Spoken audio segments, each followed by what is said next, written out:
अवधूत चिंतन श्री गुरुदेव दत्त। तुम्हा सगळ्यांचं आपल्या चॅनलमध्ये पुन्हा एकदा स्वागत करते। तुमचा दिवस हा आनंदी जावो, शुभ जावो आणि स्वामीमय जावो अशी स्वामींचरणी प्रार्थना करते। तर आजचा विषय आपला होणार आहे बघा, अनंत चतुर्दशी येणार आहे आणि अनंत चतुर्दशीला खूप खूप खूप महत्त्वाची अशी पूजा करायची आपल्या घरात। आता पूजा कोणती करायची ते मी निश्चितच तुम्हाला सांगेल, पण ती पूजा का करावी ते देखील तुम्हाला सांगणार आहे। आपल्या गुरुचरित्र जो ग्रंथ आहे त्यामध्ये दिलेले आहे त्यानुसार मी तुम्हाला सांगेल। तर गुरुचरित्र ग्रंथामध्ये दिलेले आहे की कौंडिन्य ऋषी जे होते त्यांना पैशाचा जो बोलतो ना, पैसा किंवा धन दौलत लक्ष्मी म्हणजे एक प्रकारे लक्ष्मी असते बरोबर, तर त्याचा खूप घमंड झालेला होता आणि त्यांना असं वाटत होतं की मी जे म्हणजे तपश्चर्या केली किंवा मी जे कष्ट केले त्याचं मला फळ मिळालेलं आहे, त्यामुळेच माझ्या घरात आज राज्य आहे, वैभव आहे, सगळ्या काही गोष्टी आहेत त्या आहेत।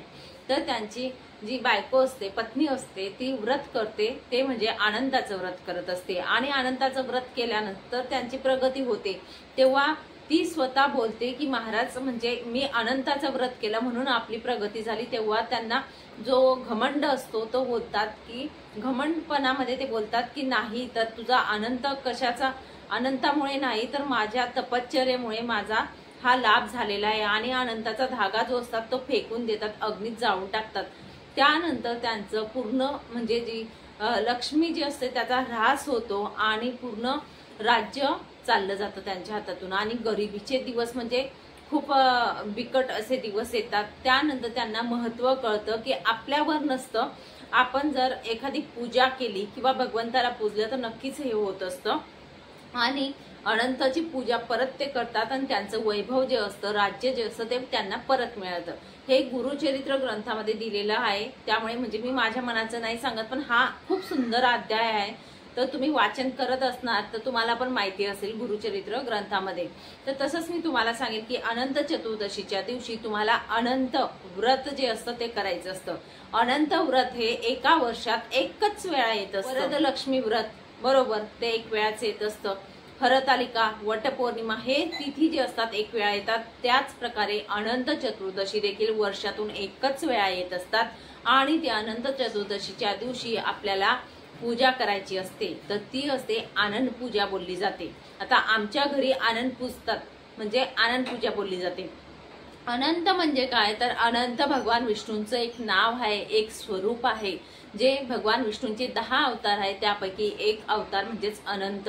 ज्या घरामध्ये अनंत म्हणजेच भगवान विष्णूंची पूजा होत असते त्या घरामध्ये कशाचीही कमी पडत नाही। आता व्रत करायचं का ताई, तुमच्या सगळ्या प्रश्नांची मी उत्तर देईल आणि माहिती पण सांगते कशी पूजा करायची। तर व्रत करायचं का, तुमची तब्येत चांगली असेल, एकदम व्यवस्थित असणार तर तुम्ही व्रत करू शकतात म्हणजेच उपवास धरू शकतात, ठीक आहे, तुम्ही करू शकतात। पण तुम्हाला जर उपवास झेपत नसेल, तुमच्या शरीराला झेपत नसेल तर नका करू, नाही उपवास केला तरी देखील चालेल। फक्त तुम्हाला सांगेल की आनंद पूजा आपल्या घरात व्हायला पाहिजे त्या दिवशी। आता आनंद पूजा म्हणजे काय तर हा असा आनंद असतो बघा, या प्रकारे हा आनंद असतो आणि हा जो असतो हा आपल्या केंद्रांमध्ये मिळतो।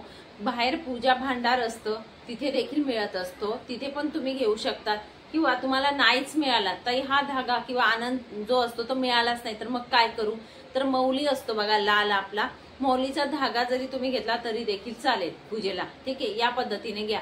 आता पूजा कशी करायची, आता उपवासाचं तुम्हाला सांगितलं मी, पण पूजा कशी करायची मेन म्हणजे तर पूजा करत असताना आता आमच्या घरी कशी करतात ते मी सांगते आणि सगळ्यात आधी तर मी सांगेल तुमच्या घरात पूजा होते का ते विचारा। घरात जर होत असेल तर त्या पद्धतीने तुम्ही करा आणि नाही होत असेल तर तुम्ही नक्कीच करा, कारण कुठलीही पूजा करून कोणाचं वाईट होत नाही, तर सेवा म्हणून तरी करा असं मी तुम्हाला सांगेन। म्हणजे एक आपल्या घरात लक्ष्मीचा ऱ्हास होणार नाही, त्यांचा कृपा आशीर्वाद आपल्यावर राहील। जिथे भगवान विष्णूंची पूजा होते तिथे माता लक्ष्मीला बोलवायची गरज पडत नाही, हे लक्षात घ्या। त्यामुळे आपल्याला हा जो अनंत असतो ह्या अनंतची पूजा कशी करायची, आता माझ्या सासूबाई करतात त्या कशा करतात की हा जो अनंत धागा असतो, आता आपल्या घरात बघा भगवान विष्णूंचा माता लक्ष्मीचा फोटो असतो, तो तुम्ही एका पाटावर ठेवा, लाल वस्त्र अथरा पाटावर ठेवा, त्यांना अष्टगंध लावा, चंदन लावा, पूजा यथाशक्ती फोटो पुसून व्यवस्थित त्यांना चंदन लावा, या प्रकारे अर्पण करा। तुपाचा दिवा प्रज्वलित करायचा आहे मात्र। आणि जो हा अनंत असतो आता ते साध्या पाण्याने धुतात, त्यानंतर पंचामृताने धुतात, जो धागा असतो, किंवा दुधाने धुतला तरी देखील चालेल, दुधाने धुतात आणि नंतर परत साध्या पाण्याने धुतात. धुतल्यानंतर तो हा धागा जो असतो त्या पाटावर ठेवत असतात. आता माझं जर देवघर राहिलं तर मी इथेच ठेवेल फोटो, त्यामुळे प्रॉब्लेम नाही. पण ज्यांना कुणाला असं म्हणजे जागा नसेल तर पाटावर तुम्ही असा फोटो ठेवा, किंवा फोटो नसेल तुमच्याकडे तर बाळकृष्णाची मूर्ती तुमच्या देवघरात आहे तर बाळकृष्णाची मूर्ती ठेवली तरी देखील चालेल. आणि दिवा प्रज्वलित करून ह्या धाग्याला तिथे ठेवायचं. ठेवल्यानंतर तुम्हाला हळदी कुंकू अष्टगंध वाहून आपल्याला पूजा करायची, अनंतची पूजा. ही पूजा केल्यानंतर तुम्हाला सांगेल सेवा आता काय करायची. सेवा तुम्हाला विष्णू सहस्रनाम बोलते मी तुम्हाला, एक वेळा म्हणायचे, फक्त एक वेळा म्हणा तरी देखील चालेल, किंवा विष्णू सहस्रनामावली. विष्णू सहस्रनामावली ही सगळ्यांनाच माहिती आहे. विष्णू सहस्रनाम वेगळं आणि नामावली वेगळी.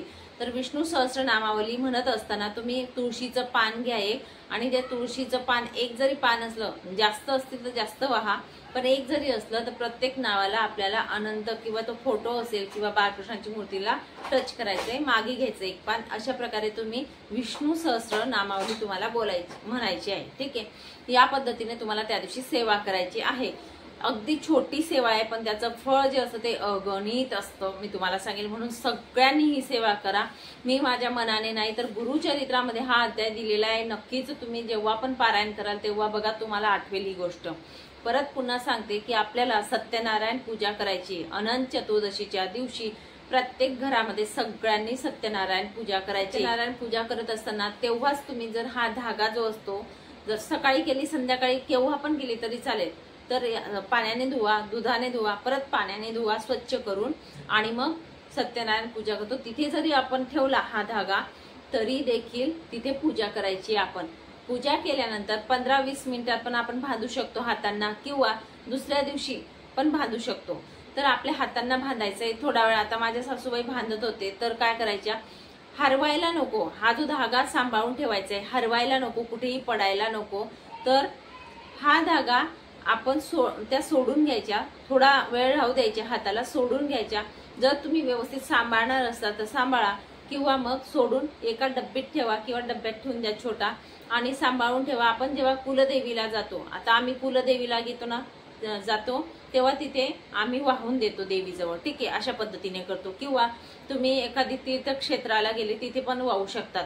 या पद्धतीने तुम्हाला करायचंय. तर साधी आणि सोपी पूजा आहे, काही अवघड नाही. आणि सत्यनारायण पूजा सगळ्यांनी करा असं सांगेल. न चुकता सगळ्यांच्या घरात सत्यनारायण करा, कारण अनंत चतुर्दशीला सत्यनारायण पूजा ज्याच्या घरात होते, भगवान विष्णूची सेवा ज्याच्या घरात होईल, त्याच्या घरात कशाचीही कमी पडणार नाही. तर आपली सेवा जी असते ती खूप महत्वाची आहे. जो सेवा करतो त्यालाच मेवा मिळत असतो. असं काही नाही की आपण जर सेवा केलं नाही आणि कष्टाच्या सोबत जर सेवा असते ना, नक्कीच यश मिळत असतं. असं पण नाही की तुम्ही सेवा करत बसा आणि कष्ट राहू दिले. कष्ट केल्याशिवाय तर आपल्याला फळ मिळणारच नाही, पण कष्टाला मात्र साथ लागत असते, ती म्हणजे सेवेची. आपल्याला जे अडचणी येत असतात कष्ट करण्यामध्ये, त्या अडचणी दूर होत असतात, आपल्याला मार्ग मिळत असतात. आपलं जे असतं मनस्थिती असो किंवा पैशांच्या सगळ्या बाबतीत आपलं स्टेबल जे एक मार्ग मिळत असतो. ठीक आहे. तर या पद्धतीने तुम्हाला सेवा करायची अनंत चतुर्दशीच्या दिवशी. चला मग, सांगितलेली सेवा जी ती महाराजांच्या चरणी अर्पण करते आणि इथेच विराम घेते. नंतर अजून भेटेल पुढच्या व्हिडिओमध्ये नवीन माहिती सोबत आणि नवीन विषयासोबत. श्री स्वामी समर्थ. अवधूत चिंतन. श्री गुरुदेव दत्त.